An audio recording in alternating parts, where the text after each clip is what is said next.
Old trucks rolling, steel boots stomping, engines humming like a prayer in the morning. Dust clouds rising on a cold sunrise, headlamps cutting through Nevada skies. Coffee in the cab, got a long day coming. Clock in, crank up, keep them drills humming. Brothers and sisters in the same old fight, chasing that bonus under halogen light. We ain't looking for fame or glory, we're the backbone telling our story. Boots on gravel, hearts in line, sweat and soul and overtime. We're the voice inside the industry, mining minds where the real ones speak. From the pit to the plant to the families waiting. Hello, miners. Hello, podcast listeners. Welcome into Mining Minds and welcome into our first safety segment called The Safe Word. Hanging out with my man, Jim Hoover. How's it going, everybody? We're going to stumble through this first one, but really maybe we should start by talking about the idea. The idea of the safe word is we've had it for, I don't know, a while now, but really where it started was Jim used to be my supervisor back in the day, taught me a lot about what I know safety-wise and different things. But he would send out once a week, somewhere around there, once every couple of weeks, would send out a safety something or other, you know. Question of the week. I still do that. Yeah, question of the week. That's what it was. But it could be around standards, regulations. You could throw out a picture that says, what do you think? What standard would this fall under?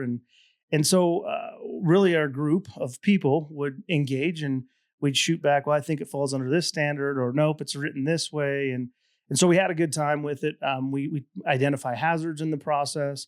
So we thought, hey, let's do a podcast around that. Let's maybe open up and broaden that a little bit. There's a lot of conversations in the safety world and people don't understand maybe how some things work. And we have an opportunity to maybe shed light on that. So Jim's been kind enough to say, yeah, I'll sit down with you, knucklehead, and walk through and do some of this. And that's what we're going to do in this series, or this segment, so to speak. The safe word absolutely is a play on words. But I think it's fitting for us. We in this world that we live in, we need to be real about safety. We need to have real conversations. And so that's the intent of this. It shouldn't take too long. It should be one of those, hey, let's get in, talk about some stuff, throw some ideas out there, and then get out. But you guys as the audience can brass in, you can argue with us, you can disagree with us. And I think that's the beauty of this is that conversation.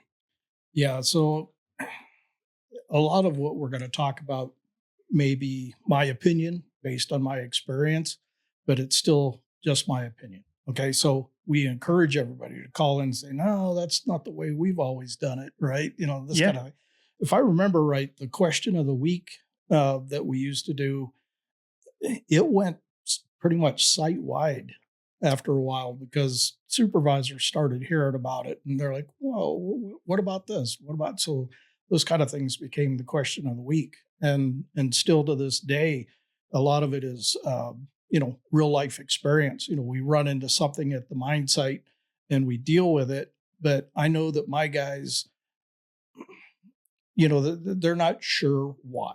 And I'm always striving to get people to ask that question, why?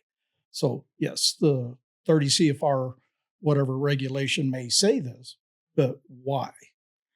So I want people to think it out. Why did they even create this standard? Or, why is it enforced? And there's usually a reason for it. It may have happened or, came about 50 years ago, but hey, that's the nature of the 30 CFR, right? It came out in the 70s. Some of it's old and it doesn't really even apply anymore. So we have to I want people to ask why, because I want them to think it through. I want them to, basically say, how does that apply to modern day? Or what's the equivalent answer to what it used to be?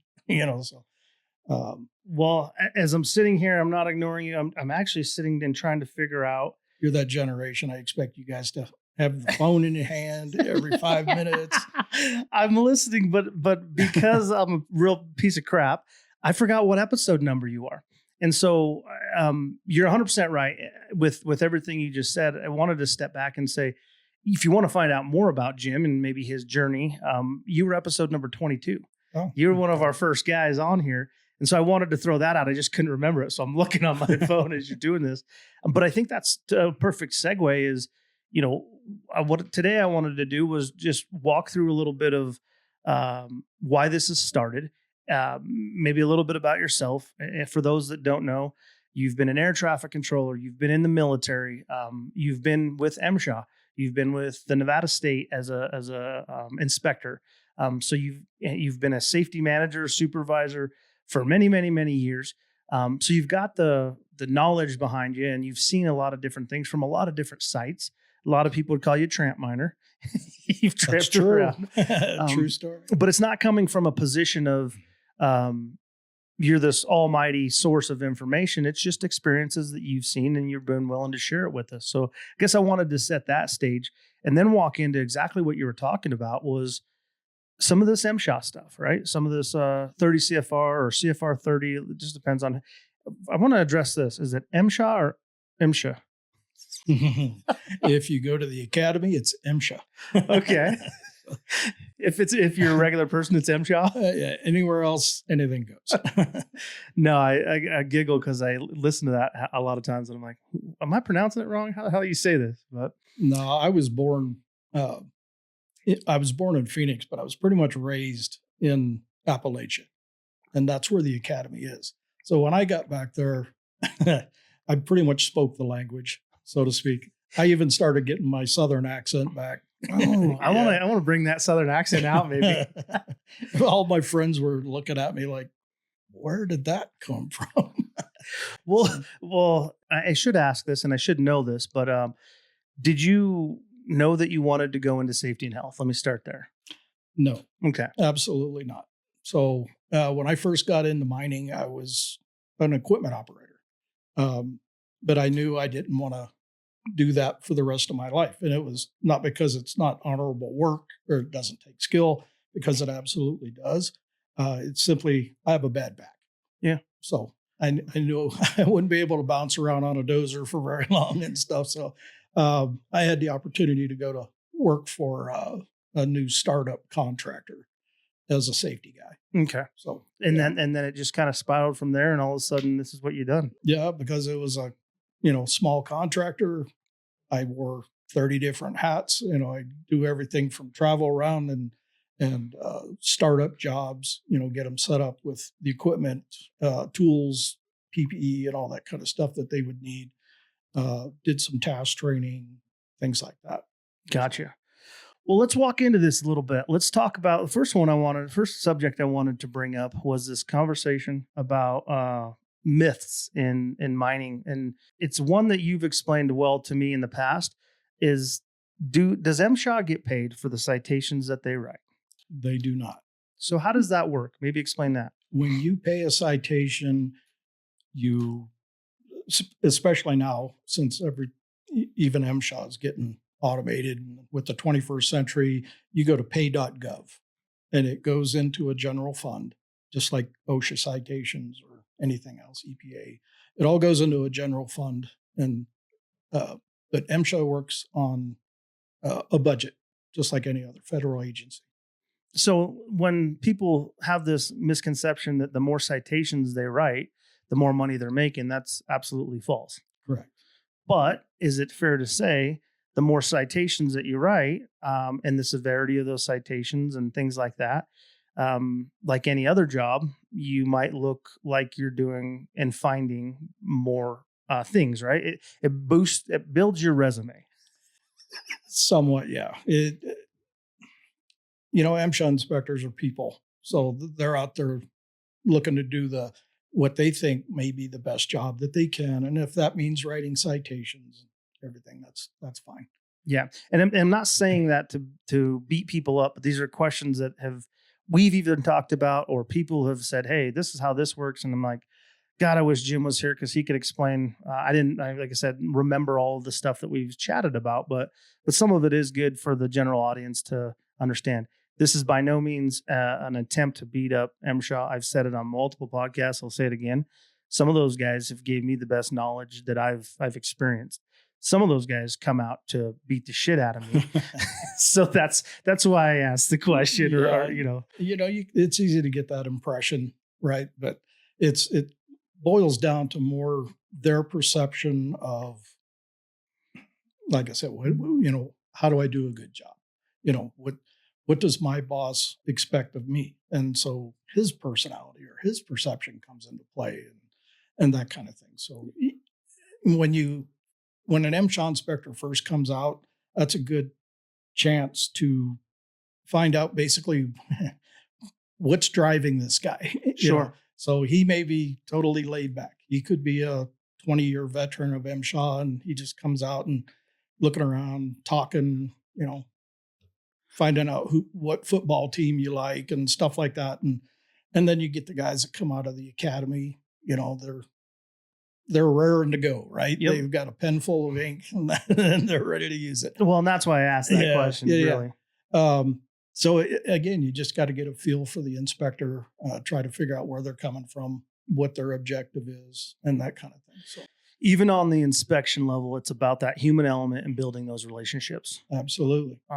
You're right. You get somebody that maybe is gung ho and has a little bit of authority now. They can be a jerk, but you also get the people that you build those relationships with, and they walk you through some things. One of the things that has happened in my career, and actually was just brought up at the Mine Safety and Health conference we were at, is can these guys not cite you and help coach and counsel essentially, but still be liable if something happens? Because the conversation generally happens is, I have to cite you on this because I'm liable if you don't clean it up or don't take care of it, and I'd let this happen. It's a little bit of a different question, but yeah, I suppose, lawyers could take anything that occurs or is said and run with it. So basically it's their mission. If they see a hazard, they can't just ignore it. But any safety guy, that should be their mentality, modus operandi, right? Yeah. They should, hey, let's get this fixed, not just walk past it thinking somebody else will take care of it. We preach that to miners all the time, right? It's like, no, you can't just own it, fix it. See something, say something, do say something to somebody to get it fixed, or what have you. So, and it's the same principle. Yeah. Well, and the reason I asked is because these guys have the potential that if they do walk by some of that stuff, they can be in trouble for not bringing it up, not saying something, not doing something, just like anybody else can. I guess Sure. is the point I'm trying to make. Yeah, the mines themselves could even mine representative could turn that around on an inspector. Gotcha. It's like, well, you saw this over here and you didn't cite it, and now you're telling me you're going to cite this one. So yeah. Yep. And I know we're busting into MSHA right out of the gate here.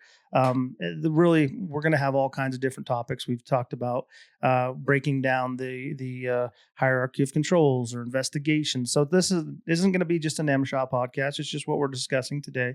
And it was really because there's a couple people that asked me these questions, and I said, well, maybe we should address them on air, and that would be our first one. And if you guys have suggestions, throw it at us.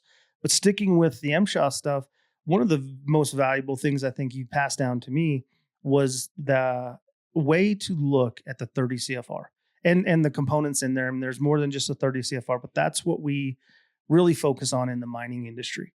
And you said a couple profound things that still stick with me today. It's and you might have to help me out, but it's what the standard actually says, how the standard was actually written, and when it was written.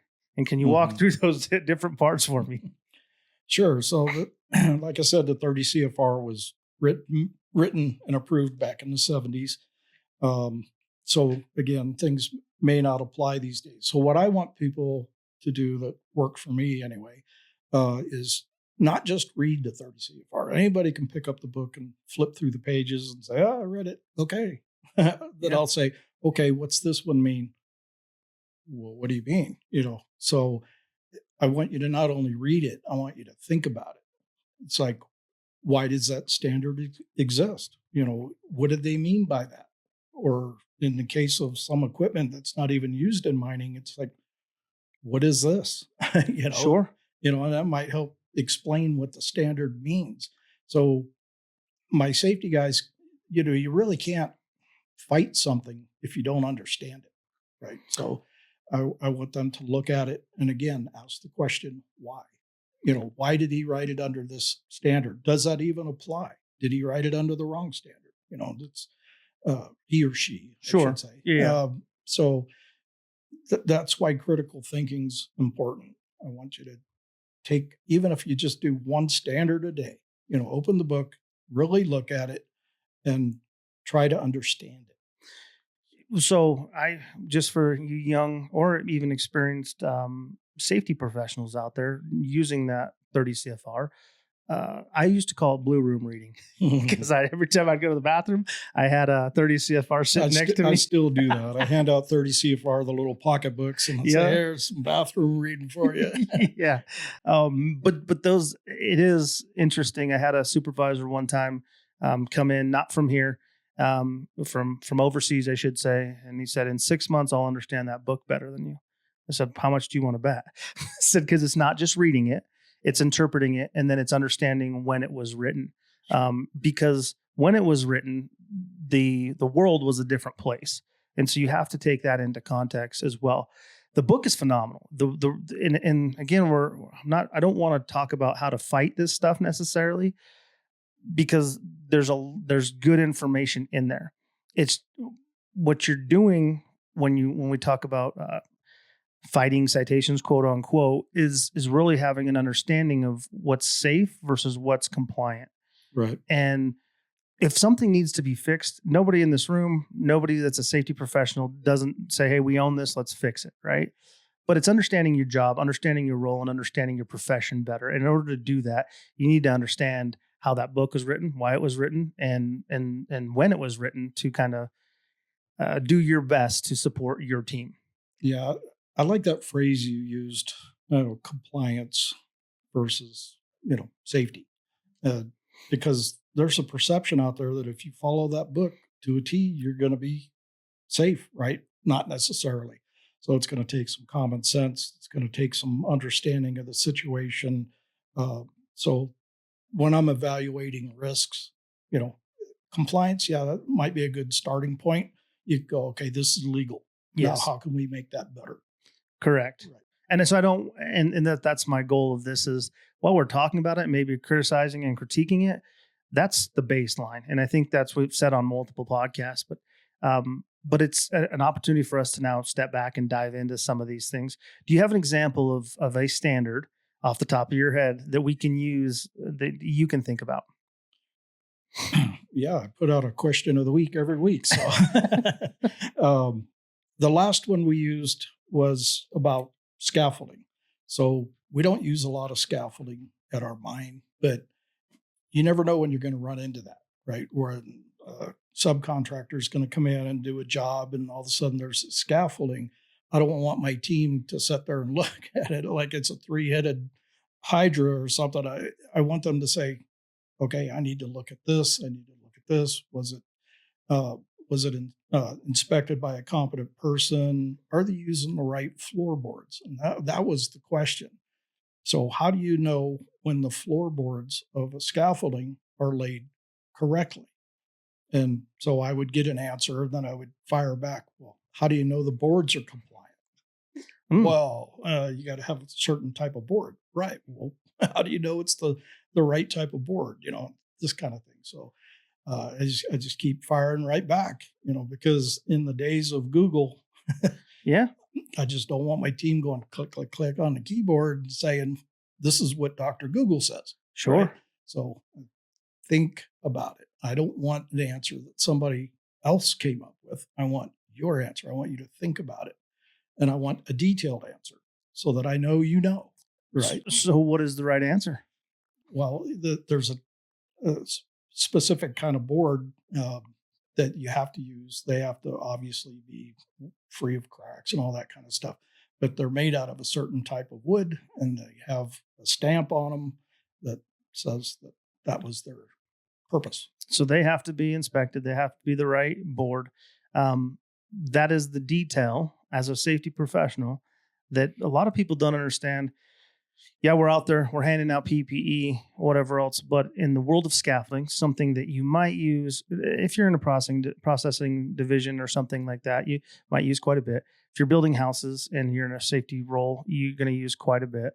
But in the mining world, I would say few times throughout your career in, say, a mine ops position or a underground setting or something. It's not common. I guess I should say. So to know those facts takes somebody, a safety professional, some time to understand those things. You don't understand those things by Googling. You have to. That's a good starting point, but you have to dive in and actually pick up a book or Google the right things to understand. If that makes sense. My favorite source is the people that use it, or the supervisors that have experience using it and stuff like that. Ask questions. You're not going to come across somebody that's stupid if you're asking questions, and you're going to walk away a lot smarter, right? So we had a contractor one time. We were doing a project up at Barrick, and man, they started putting scaffolding all over the place, and I'm thinking to myself, I don't know squat about scaffolding, right? So I went to the source and say, well, why do you do this? What's this number on this board mean? Do you need to have toe kicks on the scaffolding? Just 1,000 questions for these guys. And hey, once you ask the questions, and then so. I think that's a great point. Like it's the better answer that I could have given is talk to the people. Like that's really where you start, is with the people. And then I would add to that, because I've been buffaloed a couple times, is that you go fact check that. Yeah. But that's your starting point. You're never going to get any better information than from the people doing the work. Now you know what to look up. Yeah. And if you look up an answer, and if it's not answering your question, to start digging deeper. Sure. Yeah. So, I mean, I'm not going to go out and, go up to the crusher and conveyor line. I love crushers and conveyors and stuff. I just think they're fascinating, but I'm not an expert. The experts are the guys that are up there working on this stuff. Yeah. And as a safety guy, you can make a determination on what they're doing. Is it safe or is it unsafe, and that kind of thing. But when it comes to actually the process, how does it work? Why do you do it this way and everything? You're going to get the answers from those guys. Yeah. So I'm going to maybe continue this rabbit hole with standards, compliance, MSHA, different things like that. Why is it that in one district you might follow a standard to the T, and in another district they might be more lax? And I'm not going to give away anything in our district, but you can probably think about some of the things that, because there is differences, right? And why I say this is you have an inspector that comes from, let's say, Idaho or Colorado or something, and they want to cite said standard, and you say, no, we don't follow that here. We do it differently here, right? Why is that? Well, so there's one that pops into my head real quick, and I'm sure you're familiar with it, is we would get visiting inspectors from California, right? And one time an inspector was joking with me. I think he was from the Bay Area, and he was like, I see they write a lot of citations for footprints in the snow. What's that all about? I said, well, if you take the walkway standard, right, they have to be clean and clear and stuff like that. So, the mines have had to adapt to that in this area, because it may snow during the middle of the night, and then the day shift comes in, and they have to walk through the snow to get to the shovels or the brooms or the ice melt and stuff like that. And I know I have personally been given citations because of the footprints in the snow. And I'm like, well, the standard says as soon as practical, so it's understood that you have to get to the tools to remove the snow. But, we got the citations anyway. The inspectors from California, for example, would say, this is crazy. Why would they write a citation like that? And I said, well, different perception of the standard, I guess. Sure. And it goes back to the intent of that standard was so that you didn't have stuff laying there wasn't boards there in the walkway or hoses or things like or that. nails sticking up and rocks and things like that in the walkway. Right. And so again, I guess that's my point is that even if you go to different mine sites and even if you go to different regions, there might be some one-offs where things are interpreted or even held to a different standard while it's still the same standard that let's say somebody on the East Coast, would get. Right. So unfortunately it's in black and white, but then you still have different people's perception of what that means. And that's why, again, I ask my people to not only read the standard, but say why. Why is it this way? Why does it say that? Or, and on the operator side, and I tell them, I said, if you go to MSHA and you go to the academy and you come out with a badge and all this kind of stuff, you're going to think different. All right. So you not only have to think about it from your perspective, but what about theirs? Sure. Well, that's a perfect segue of maybe now I want to flip over to the inspector side. And if you put on your inspector hat back in the day again, I didn't bring it. You're young, spry Jim Hoover. The back's feeling good. You've got your new clipboard. It's got to be hard for inspectors to go out there in some instances as well. And I'll be honest, there's been some mine sites that I went to and people are just pricks to inspectors, right?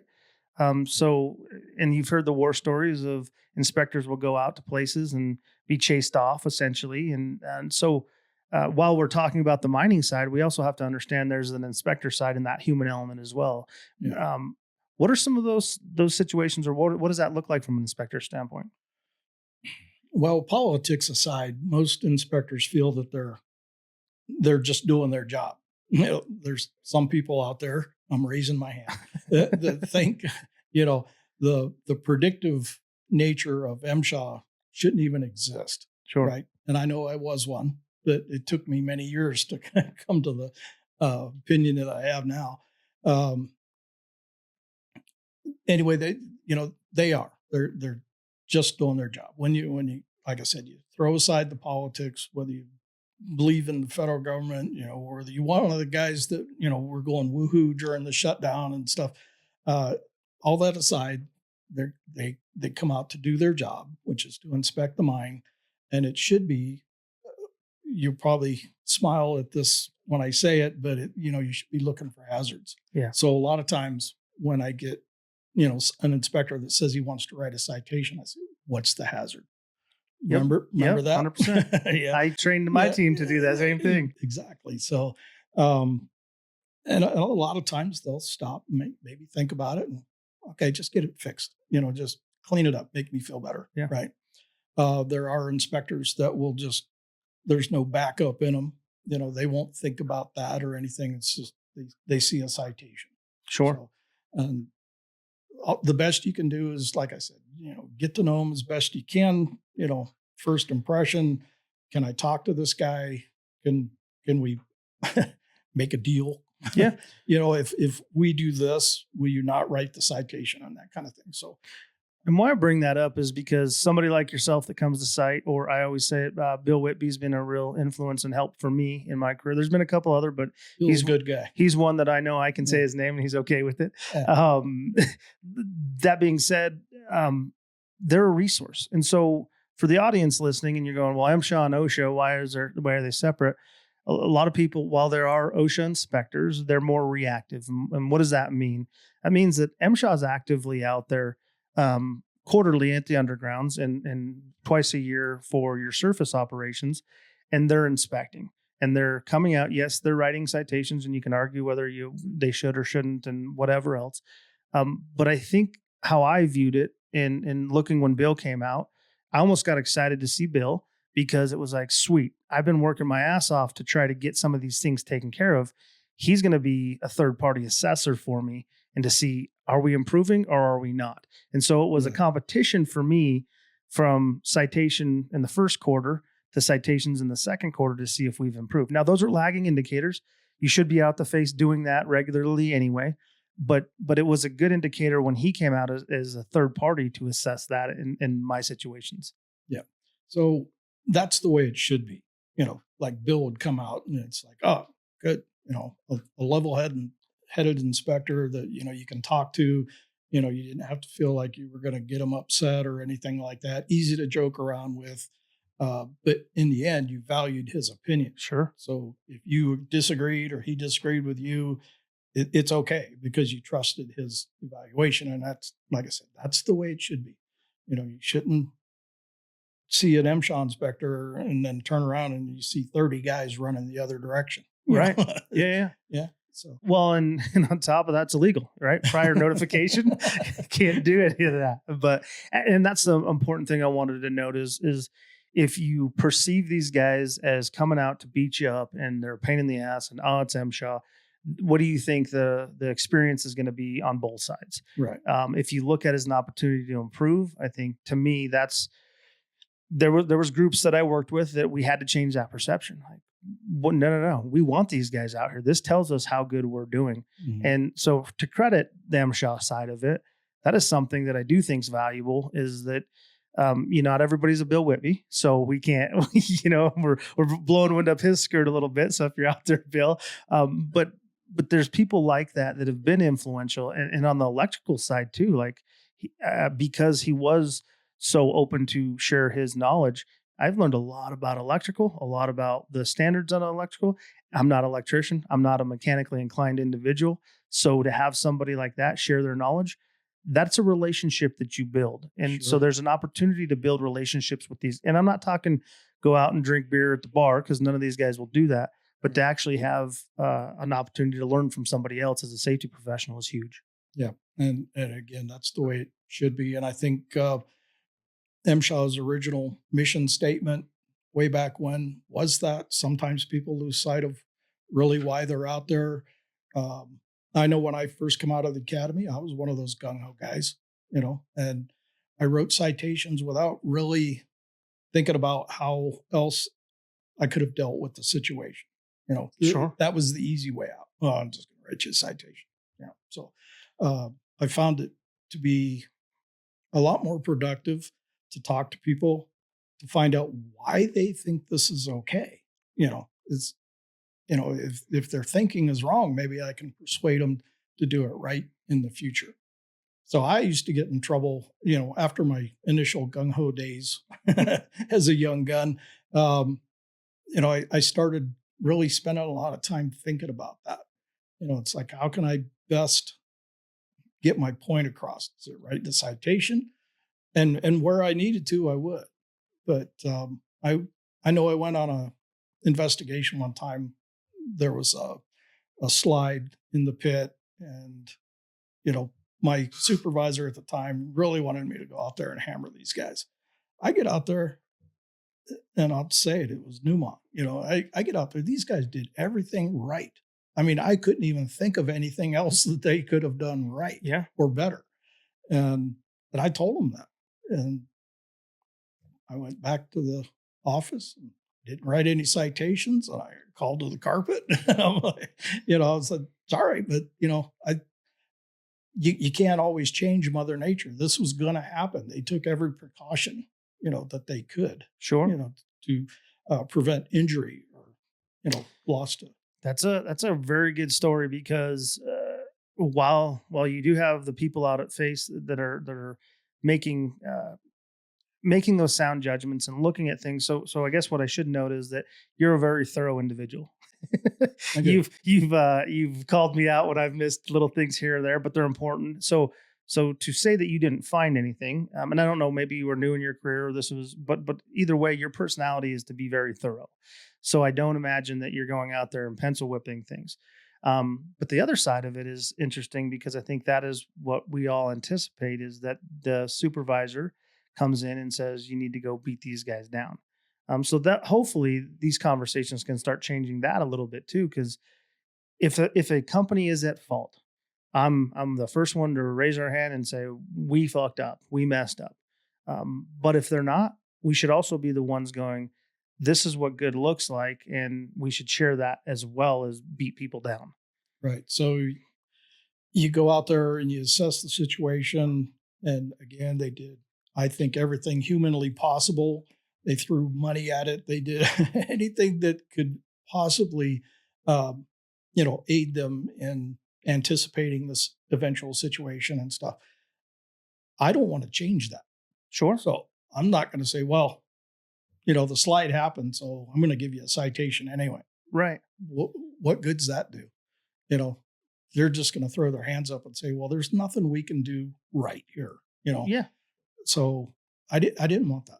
Well, you rewarded good work. Yeah. I'm assuming nobody got hurt in this situation. No, nobody People got were hurt. pulled out. Equipment might have been, still laying there. But I've been part of a slide as well, and we knew when it was going to happen or about when it was going to happen. And they do. They take people in and out of the pits, and they, I've also been a part of a slide where that wasn't the case. So nobody got hurt, no fatalities, nothing like that. But my point is when you see good, you should recognize good, and we should be celebrating that as well. Yes. So Yeah, one time I was walking through a CIL, and a lot of the roof beams were rusted because I'd look down and there was flakes of rust on the walkway. And I look up and I'm like, holy smokes. I said, we need to take a look at that. And the people that were with me, they got on the radio, they got the engineers down there, and they were looking at it and they were like, oh, holy smokes, we didn't know this. And, but they had an entirely new roof put on that CIL within 3-4 days, I think it was. wow. Yeah, that's what I said. And so again, I issued no citations because I couldn't have asked them to respond better than that. Yeah. I think they did a fantastic job, and I told them that. And back to the carpet. Right. I got called on it, but they really couldn't hit me on it because I think even in their mind, it was the right thing to do. Okay, so what was the hazard? We caught the hazard before it became an imminent situation, and they dealt with it as fast as humanly possible and paid a lot of extra money to make it happen as fast as they did. They had a contractor out there tearing that roof off and building a new one that day. Yeah. And I'm like, well, you guys had to pay for that. Well, there's a lot of, to me, there's a lot of good nuggets in there. One is the mine sites that I've worked at and the companies that I've worked with, they generally want to do the right thing. Absolutely. And then the other thing is that's the importance of having a set of another eyes come out and be a part of, an inspection. I can, when you're telling me this, I'm imagining looking at all the I guess stuff going on in the mill or the CIL, looking down at the floors. You're looking, but how often do you look up? Do you know what I mean? So to have somebody else that's not from that area come in and see something, and then the third thing is their reaction, but your reaction as well. They want to get this done. They realize that it's an issue, but they didn't have to get beat down for it, and you didn't have to step in and force them to do things, to do the right thing. Yeah. So I think that's a win. And those things should, again, be shared more often. I mean, when does that come across as a site win, right? We talk about a lot of wins in these other areas, but when do those things come across as a win? Yep. Yeah. There was a lot of times I would, I didn't really believe let's put it this way. When I first started, I would write a citation for the full trash can. I would write a citation for a fire extinguisher that was a month out of date and stuff like that. I'm just like, calm down here a little bit. Yeah. Calm the F down, so realize that, there's a lot of things, opportunities, and where you can talk to people. And again, I'm going to use the word persuade because that's a lot of it. You want people to do the right thing without being told. Sure. Right. It's just like the idea of making sure people do the right thing when nobody's looking. Yep. Right. So, and that's part of it, just, I would look at the full trash can and I would just kind of like roll my eyes. And I'm like, really? Somebody get over here and empty this trash. Well, how responsive people are too helps, right? Yeah. And so again, it's not about getting citations or not, about doing the right thing, kind of what you said. But there's two sides of the coin, and I think these are important conversations for us to kind of dive into. They're going to be a snapshot of really what's the overall picture, but hopefully, as you guys are out there listening or watching soon, you're able to take something away and go, maybe I should be looking at it from this perspective. And I know where I know some of this stuff is really the bigger mine sites are usually, or bigger companies rather, are usually pretty good. It's the mom and pops that maybe don't have all the resources. So hopefully this helps them maybe understand some of that as well. What is the statute of limitations on some of these stories? I don't know. I'm broke, so nobody can sue me. Yeah, it's hard to cancel a nobody. That's what I always tell people. Are you worried about being canceled? So it's hard to cancel a nobody. So probably the most effective tool, Derek, that I've ever developed, so to speak, is, well, nobody could really describe me as a nice guy.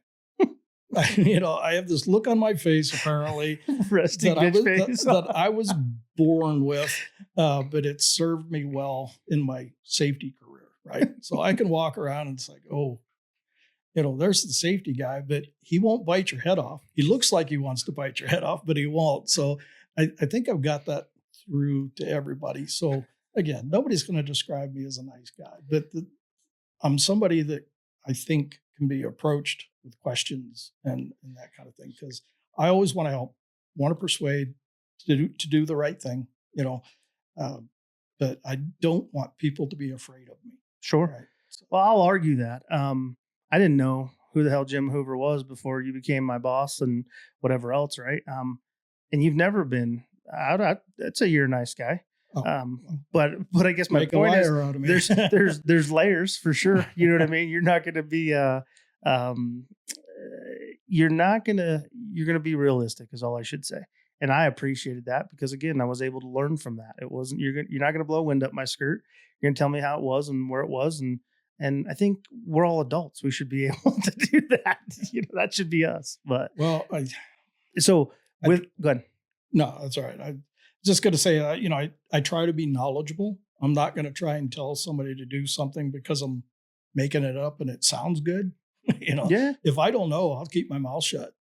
So well, as we peeling back these layers, I should say that's one thing that I appreciated. You have this wealth of knowledge, but I know myself and other coworkers or people, I would say other people that I worked with underneath you, we would challenge you. And it wasn't always this is my way or the highway. It was, well, have you thought about this? Have you thought about that? And it was like, shit, he got me again. Or shit, I feel like I won a little bit because he got him thinking, So those are things that I hope the audience can take away from this is like brass in, ask questions. The podcast is really intended to start a safety dialogue for the mining industry, for people in the not even mining industry, but people in the safety world or want to know more about it, right? That's general conversation, real conversations, and a little bit of shit talking in between. Yeah, we talked about, my experience with MSHA, which was limited.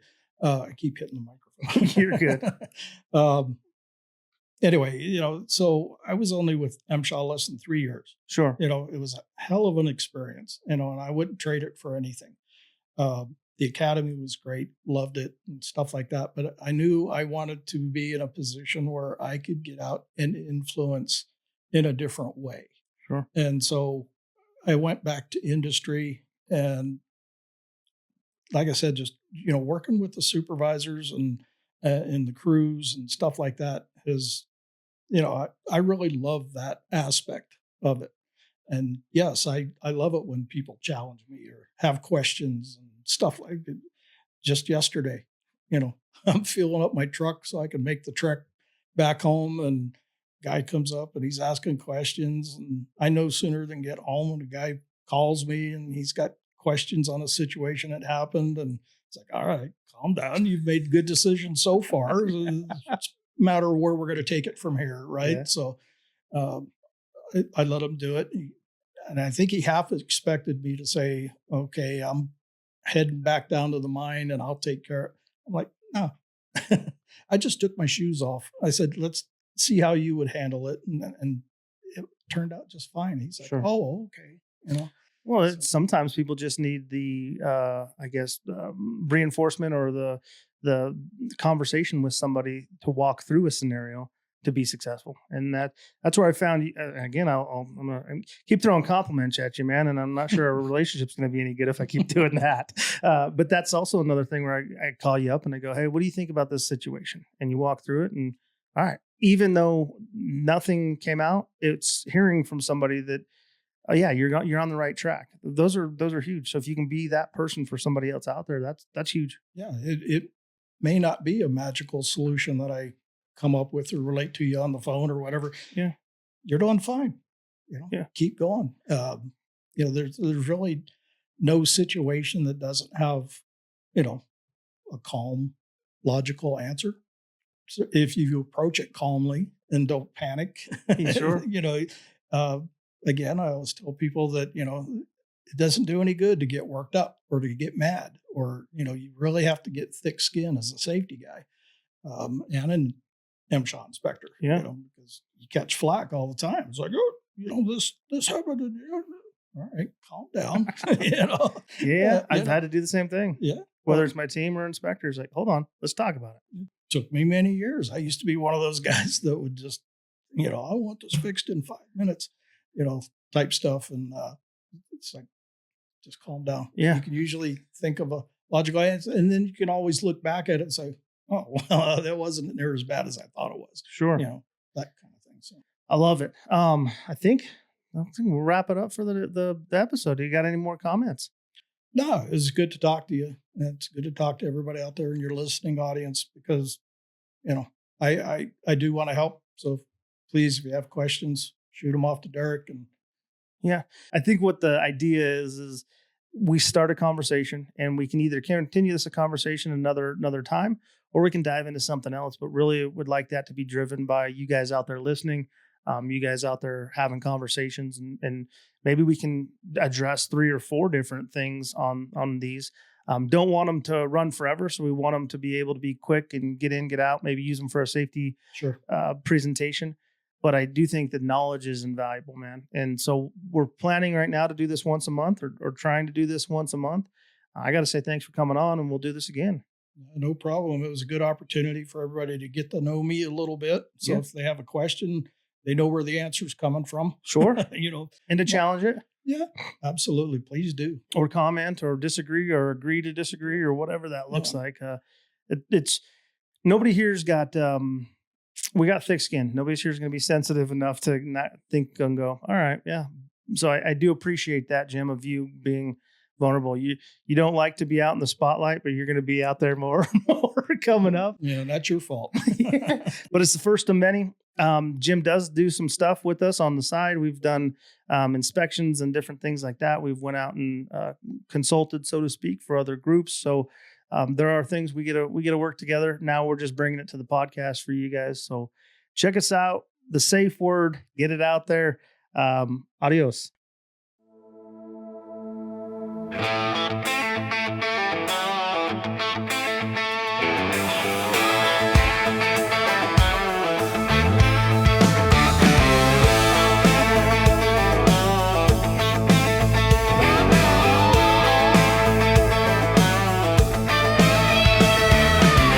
Trucks rolling, steel boots stomping, engines humming like a prayer in the morning. Dust clouds rising on a cold sunrise, headlamps cutting through Nevada skies. Coffee in the cab, got a long day coming. Clock in, crank up, keep them drills humming. Brothers and sisters in the same old fight, chasing that bonus under halogen light. We ain't looking for fame or glory, we're the backbone telling our story. On gravel, hearts in line, sweat and soul and overtime. We're the voice inside the industry, minding minds where the real ones speak. From the pit to the plant to the families waiting, hard work built the world we're making. Hands of iron, hearts of gold, stories of pride that need to be told. Grover and Dane will keep the truth alive, mine and mine, where the real ones thrive.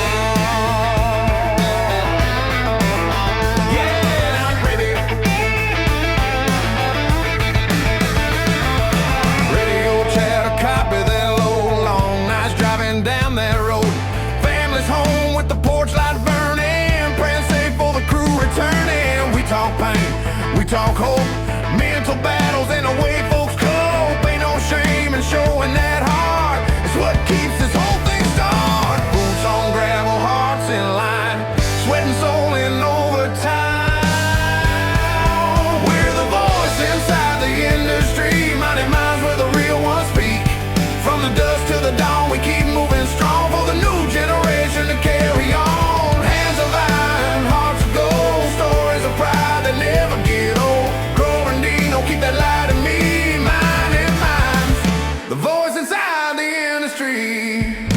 Hey, turn that mic up loud, let the miners talk, make their families proud. Hey, from the shaft to the sea, every ton we pull writes history.